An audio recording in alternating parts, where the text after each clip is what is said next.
Hello everyone.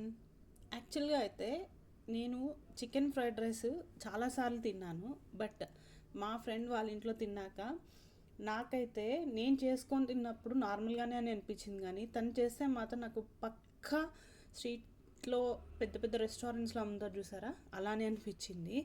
చూపిస్తున్నాను కదా, చికెన్లోకి అల్లం వెల్లుల్లి పేస్ట్, అలాగే పసుపు, కారం, ధనియాల పొడి, అలాగే కొంచెం ఆ చికెన్ 65 మసాలా, కొంచెం రైస్ ఫ్లోర్, కార్న్ ఫ్లోర్, ఇలా అన్నీ వేసుకొని బాగా కలుపుకోవాలన్నమాట. సాల్ట్ వేసి అన్నీ బాగా కలుపుకోవాలి.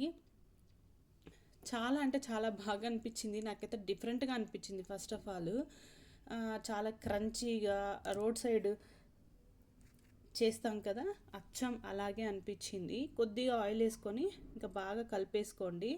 అట్లీస్ట్ ఒక హాఫ్ అన్ అవర్ అలా మీరు ఉంచేసుకున్నారనుకోండి, ఆ మసాలాన్ని బాగా పట్టేస్తాయి అన్నమాట. లేదు మీరు 2 అవర్స్ ఉండడానికే ట్రై చేయండి, లేదంటే ఒక హాఫ్ అన్ అవర్ ఉంటే సరిపోతుంది.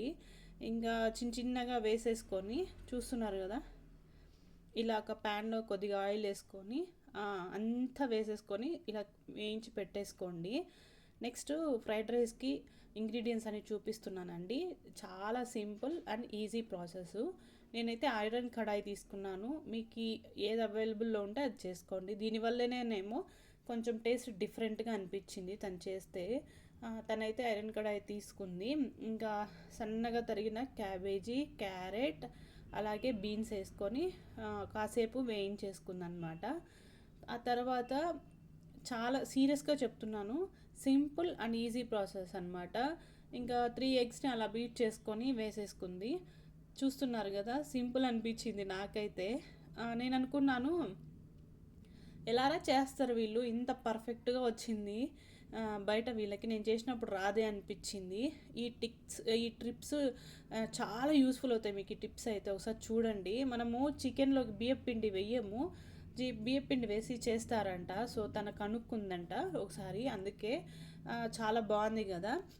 చాలా చూడడానికి చాలా టెంప్టింగ్గా ఉంది. ఇంకా ఎగ్ని అలా ఫ్రై చేసుకున్నాక తర్వాత చికెన్ వేసుకోవాలి. ఆ తర్వాత బాయిల్డ్ రైస్ పొడి పొడిగా రావాలన్నమాట రైస్. దాంట్లోకి టమాటా సాస్, చిల్లీ సాస్, వెనిగరు, ఇలా సోయా సాస్ అన్నీ 1 కప్ వేసుకొని, కొంచెం చాట్ మసాలా, అలాగే మీకు టేస్ట్కి తగినంత కొంచెం కారం వేసుకొని, గరం మసాలా వచ్చి 1 టేబుల్ స్పూన్ వేసుకోండి.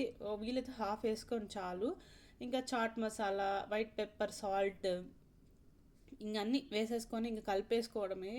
సీరియస్గా చెప్తున్నానండి, ప్రామిస్గా చెప్తున్నా, చాలా బాగుంది. ఎక్సలెంట్గా ఉంది. అస్సలు పక్క స్ట్రీట్ స్టైల్ ఎలా దొరుకుతుందో అలానే ఉంది. మీరు ఒకసారి ట్రై చేయండి ఈ రెసిపీ అయితే. నేను 100కి అవుట్ ఆఫ్ 100 మార్క్స్ వేస్తున్నాను దీనికైతే. సీరియస్గా టేస్ట్ నెక్స్ట్ లెవెల్లో ఉండే. ఇంకా మేము వెళ్ళామని చెప్పాను కదా, కంటిన్యూస్గా వండడమే మొదలెట్టింది. ఇంకా పిల్లలు అడిగారని ఎస్పెషల్లీ ఈ ఫ్రైడ్ రైస్ అనేది చేసిందనమాట తనైతే. చాలా బాగుంది. ఇంకా లాస్ట్లో కొత్తిమీర జల్లేసుకొని ఆ ఫ్లేవర్ని మీరు ఆస్వాదించండి, చాలా బాగుంటుంది. అండ్ టోస్ట్ చేసేటప్పుడు మాత్రం హై ఫ్లేమ్లోనే పెట్టుకోవాలండి, మర్చిపోకండి. హై ఫ్లేమ్లో పెట్టుకొని ఒక 5 to 8 minutes దాకా టోస్ట్ చేసుకోవాలి. చాలా బాగుంటుంది.